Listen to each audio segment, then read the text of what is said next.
Her lips which whisper, like reeds on the wind, wet with moisture, sprung from a well deep within, whispers, like the petals of an iris, the reedy blossom which weathers and is not trodden down for long. Fell Burgundy Iris, or Moses Cleveland's Canterbury Tales, Book 7, line 1833.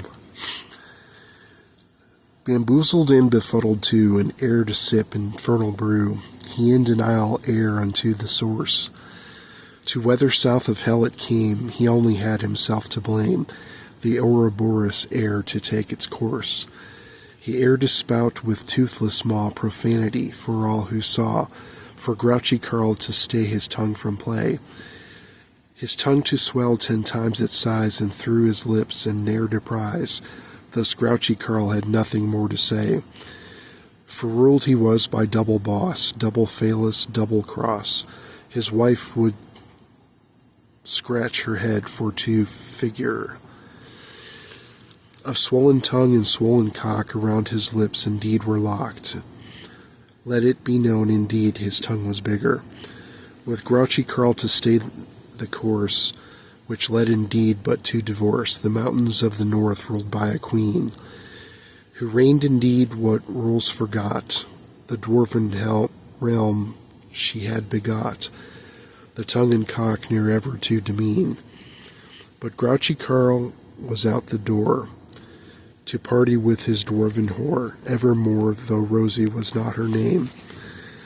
Of Gertrude, though, he was a fan, who totally rubbed his master plan, and Lilith not the Ouroboros name. And by his hand he ruled his realm, no sword or hammer or a helm, the Ouroboros set to self-consume. The queen of vamps a choosy one, and grouchy Carl was just no fun, left behind to curse the waning moon. With Hecate but to agree, and to the void cast Carl had she, and to the void and never to return. The godless have no place, you know, their writs ere ever to forego, but nothingness and nothing for to burn. And grouchy Carl, who had no soul, watched the raven upturn a bowl, he sipping from his ale, or thus it seemed. He sipping from his flagon bead, the raven passing warily, nigh tripping black its eyes in firelight beamed.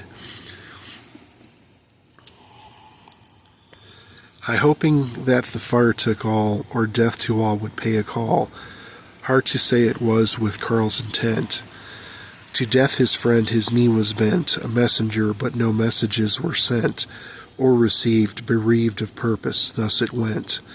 A numbing tone and throbbing well, which he mistook but for a spell, dull no ether for to convey his will. No board or pad or wire to be, nor drums or semaphores to see. His flagon guarded, ne'er it be to spill. His cup half empty ere it be, and begging more he ever be, stuck in his ideology of need. His tongue reversed to serpent's tail, his greed forever near to fail. How self-consumption slew the demon seed. The Ouroboros thus it went, upon its tail its greed was spent, he drooling on his feet up to his knees. Drooling thus it was to pass, and onward up above his ass, but lips, but no longer for to speak. Of grouchy Carl who tied the knot, unto himself his love begot, what self-defeating Narcissus to blame. Thus married to himself it be, no license or permit to see, slim and shady with no lady he. The raven trashed the victory feast, wings be nimble, feet be fleet, mongered fish be mongered for the floor. The harpist plucked her whale sinew, into her face an errant brew, with broken harp she ventured towards the door. With frothy ale upon her face, she licked her lips and stood in place, and ventured back to cop one flagon more. Mongered fish and mongerer be, her fish lips much too dry for she, her whistle wet the raven thus ignored. The roaches came to pay a call, saunterly strode they from the walls. What breadcrumb feast a beast could not abhor. With chunks of bread and chunks of meat and fish, the roaches feast replete, the raven yet to catch and show the door. 5 by 5 and 1 by 1, for twice begot, the choice was one. For dead or drunk passed only through the door. The choice was simple, only one, the door unto the tavern stuck. What spell this cast, the door stuck fast to frame. The door stuck fast unto its frame, victory feast had thus went lame, the unruly raven vandal for to blame. It sought by all with passions due, with forks and knives and aim ere true, the raven to be snuffed like candle flame. But ere the raven doggedly be,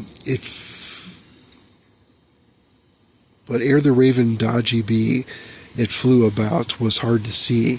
It cawed and squawked and mocked the party present. It smashed itself and hit the floor, rebounding from the burly door. It nimble be the raven, not a pheasant.